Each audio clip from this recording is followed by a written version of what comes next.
സ്വാതന്ത്ര്യം ഉന്നയിച്ച് നമസ്കാരം. ഇന്ന് ഞാൻ ക്വസ്റ്റ്യൻ അല്ല ചോദിക്കുന്നത്.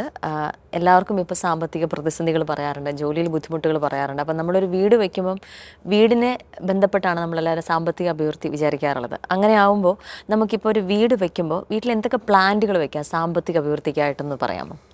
നമ്മൾ പ്ലാന്റ് വെക്കുമ്പോൾ ഒന്നാമത്തെ കാര്യം വെച്ചാൽ പ്ലാന്റ് വെക്കുന്നതിന് കൃത്യമായിട്ടുള്ള ഓരോ സ്ഥാനമാണ്. അപ്പോൾ ആ ഒരു സ്ഥാനം അനുസരിച്ച് വേണം നമ്മുടെ പ്ലാന്റുകൾ ക്രമീകരിക്കാൻ. കാരണം വെച്ചാൽ നമ്മുടെ വീടിൻ്റെ ഹാളായാലും മറ്റുള്ള മുറികളാണെന്നുണ്ടെങ്കിലും ഓരോ ദിക്കും ഓരോ പഞ്ചഭൂതമായിട്ടാണ്. അപ്പോൾ പ്ലാന്റ് വരുന്ന ഏരിയയിൽ നമ്മൾ പ്ലാന്റ് വെച്ചെങ്കിൽ നമുക്ക് അതിൻ്റെ ഗുണഫലങ്ങൾ കിട്ടുകയുള്ളൂ. ഇപ്പം എല്ലാ വീട്ടിലും നമ്മുടെ മുറ്റത്തൊക്കെ കാണുന്ന മിക്കവാറും ഉള്ളൊരു പ്ലാന്റാണ് മണി പ്ലാന്റ് എന്ന് പറയുന്ന സാധനം. അപ്പോൾ ഈ പറയുന്ന പോലെ വീടിനകത്ത് ഹാളിൽ വേണമെന്നുണ്ടെങ്കിൽ ഇവർക്ക് മണി പ്ലാന്റ് യൂസ് ചെയ്യാൻ പറ്റും. മണി പ്ലാന്റിൻ്റെ ഒരു ഗുണം എന്ന് വെച്ചാൽ സാമ്പത്തികമായിട്ടുള്ള ഉയർച്ച ഉണ്ടാവും. അതുപോലെ വീടിനകത്ത് ഇപ്പോഴും ഒരു പോസിറ്റീവ് എനർജി നിൽക്കുന്നതിന് കാരണമായി തീരും എന്നുള്ളതാണ്. അതുപോലെ തന്നെ നമ്മുടെ ഒരു ഹൈപ്പർ ടെൻഷൻ അല്ലെങ്കിൽ ഇതൊക്കെ ഒരു അയവ് വരാനായിട്ട് നമുക്ക് മണി പ്ലാന്റുകൾ യൂസ് ചെയ്യുന്നത് നല്ലതാണ്. അതുപോലെ തന്നെ ജേഡ് പ്ലാന്റ് എന്ന് പറയുന്ന സാധനമുണ്ട്, കുറച്ച് കട്ടിയുള്ള ഇലയാണ്. അത് ഈ പറഞ്ഞ പോലെ നമ്മുടെ ഹാളിലോ അല്ലെങ്കിൽ ഹാളിൻ്റെ പുറത്ത് നമുക്ക് വരാന്ത ഉണ്ടെങ്കിൽ നീളം വരാന്ത സിറ്റ് ഔട്ട് ഉണ്ടെങ്കിൽ ഈസ്റ്റിലോട് ദർശനമുള്ള വീടാണെങ്കിൽ ഈസ്റ്റ് ഭാഗത്തായിട്ട് നീളം വരാന്ത ഉണ്ടാവില്ല. അതിൻ്റെ ഈസ്റ്റ് ഭാഗത്തായിട്ട് വേണമെങ്കിൽ നമുക്ക് ജേഡ് പ്ലാന്റ് സ്ഥാപിക്കാൻ പറ്റും. വീടിനകത്താണെങ്കിൽ ഈസ്റ്റ് ഭാഗത്തോ സൗത്ത് ഈസ്റ്റ് ഭാഗത്തോ നമുക്ക് ജേഡ് പ്ലാന്റുകൾ സ്ഥാപിക്കാൻ പറ്റും.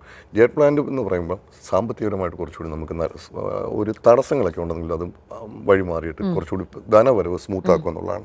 അതുപോലെ തന്നെ സാമ്പത്തികമായിട്ട് നമുക്ക് തീരെ ഡൗൺ ആയി കിടന്നാൽ പോലും നമുക്ക് നമ്മളെ കൊണ്ട് നമ്മുടെ ജാതകത്തിൽ എത്ര പൈസ ഉണ്ടാക്കും അതുവരെയൊക്കെ നമുക്ക് എത്തിക്കാനായിട്ട് പറ്റും. അപ്പോൾ ജേഡ് പ്ലാന്റുകൾ ഒരു പോസിറ്റീവ് എനർജി തരുന്ന സാധനവും സാമ്പത്തിക ഉയർച്ചയ്ക്കൊക്കെ ഉപയോഗിക്കാൻ പറ്റുന്ന ഒരു നല്ല ഒരു പ്ലാന്റാണ്.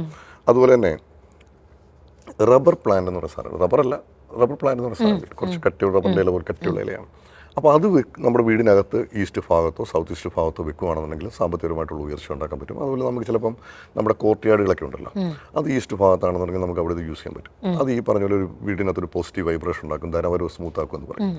അതുപോലെ സ്നേക്ക് പ്ലാന്റ് ഉണ്ടല്ലോ, സ്നേക്ക് പ്ലാന്റുകൾ വേണമെന്നുണ്ടെങ്കിൽ നമുക്ക് വീട് ഇൻഡോർ പ്ലാന്റ് ആയിട്ട് സാമ്പത്തിക ഉയർച്ചയ്ക്ക് യൂസ് ചെയ്യാൻ പറ്റും. പക്ഷേ സ്നേക്ക് പ്ലാന്റുകൾ എപ്പോഴും നമ്മൾ വെക്കുമ്പം നമ്മുടെ മെയിൻ വാതിലില്ലേ, മെയിൻ വാതിലിൻ്റെ സൈഡിലായിട്ട് വെക്കുകയാണെങ്കിൽ നെഗറ്റീവ് ഊർജ്ജങ്ങളെ കടത്തി വിടില്ല എന്ന് പറയും സ്നേക്ക് പ്ലാന്റിൽ. അപ്പോൾ അതൊരു പ്രൊട്ടക്ഷനായിട്ട് നിൽക്കുകയും ചെയ്യും. അത് നല്ല സാമ്പത്തികമായിട്ട് കുറച്ചുകൂടി നമുക്ക് നല്ല ഐശ്വര്യവും ഉയർച്ചയൊക്കെ അത് വരുന്നതിന് അത് കാരണമായി തീരുകയും ചെയ്യും.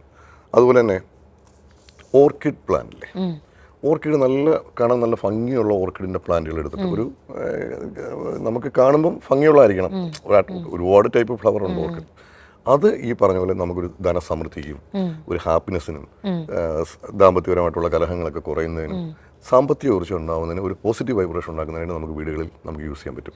വീടുകളിൽ നിൽക്കുമ്പോൾ നമ്മുടെ വീടിനകത്ത് വെക്കുന്ന ഒരു പ്ലാന്റ് അല്ലല്ലോ, നമ്മുടെ സിറ്റ് ഔട്ടോ അല്ലെങ്കിൽ വീടിൻ്റെ വെളിയിലുള്ള ഭാഗത്തോ വീടിനോട് ചേർന്നുള്ള വരാന്തകളിലോ ഒക്കെ സ്ഥാപിക്കുകയാണെങ്കിൽ അത് ഒരെണ്ണമല്ല വെക്കുമ്പോൾ ഒരു 3-4 അടുപ്പിച്ച് വെക്കുകയാണെങ്കിൽ കാണുമ്പോൾ നമുക്ക് തന്നെ ഒരു സന്തോഷം, അതൊരു പോസിറ്റീവ് വൈബ്രേഷൻ ഉണ്ടാകുന്നതാണ്. അതുപോലെ ഇതും നമുക്ക് ഫൈനാൻഷ്യലി നമുക്ക് കുറച്ചുകൂടി സ്റ്റഡി ആയിട്ട് യൂസ് ചെയ്യാൻ പറ്റും. അതുപോലെ തന്നെ മുളയുണ്ട് നമ്മുടെ ലക്കി ബാമ്പ് എന്ന് പറയുന്നത്. ലക്കി ബാമ്പ് പേര് തന്നെ ഉണ്ട്, കാരണം ലക്ക് ഉണ്ടാകാൻ വേണ്ടി വെക്കുന്നതാണ്. അത് നമ്മുടെ ഇപ്പം ഈസ്റ്റിലോട് ദർശനമുള്ള വീടാണെങ്കിൽ അതിൻ്റെ ഈസ്റ്റ് ഭാഗത്തുള്ള വരാന്തയിൽ 1, 2, 3 അത് ചിലപ്പം ഒരു തട്ടുള്ളതായിരിക്കും, നമുക്ക് ചില ആൾക്കാർ കുറച്ച് ബൾക്കായിട്ട് വെച്ചിരിക്കുന്ന കണ്ടിട്ടുണ്ട്. അത് സ്ഥാപിക്കുന്നതും വീടിനകത്ത് സ്ഥാപിക്കുന്നതും സാമ്പത്തികമായിട്ട് ഉയർച്ച ഉണ്ടാകുന്നതിനും ധനവരവ് സ്മൂത്താക്കുന്നതിനും നമുക്കൊരു ലക്കൊക്കെ ഒരു അനുകൂലമാകുന്നതിനും അത് കാരണമായി തീരുന്നതാണ്. അപ്പോൾ ഈ പ്ലാന്റുകൾ യൂസ് ചെയ്യുമ്പോൾ തീർച്ചയായും അതിൻ്റെ ഒരു ഗുണഫലങ്ങൾ കിട്ടും. പിന്നെ ചിലപ്പം ഈ ചില പ്ലാന്റുകൾ ചില ഏരിയയിലൊന്നും കാണില്ല, ചിലതൊക്കെ കോമൺ ആയിട്ട് എല്ലായിടത്തും കിട്ടണമെന്നില്ല. ഇത് അവരവരുടെ ഭാഗത്ത് ഏതാണോ ഇവർക്ക് ഇതിൽ ഏതെങ്കിലും വേണമെന്നുണ്ടെങ്കിൽ നമുക്ക് യൂസ് ചെയ്യാൻ പറ്റും. ഇതെല്ലാം ഒന്നിച്ച് വേണമെങ്കിലും വീടിനകത്ത് നമുക്ക് യൂസ് ചെയ്യാൻ പറ്റും. അപ്പോൾ ഇത് വെക്കുമ്പോൾ എന്തായാലും തീർച്ചയായും അതിൻ്റെ ഒരു മാറ്റം അവർക്ക് ഫീൽ ചെയ്യും.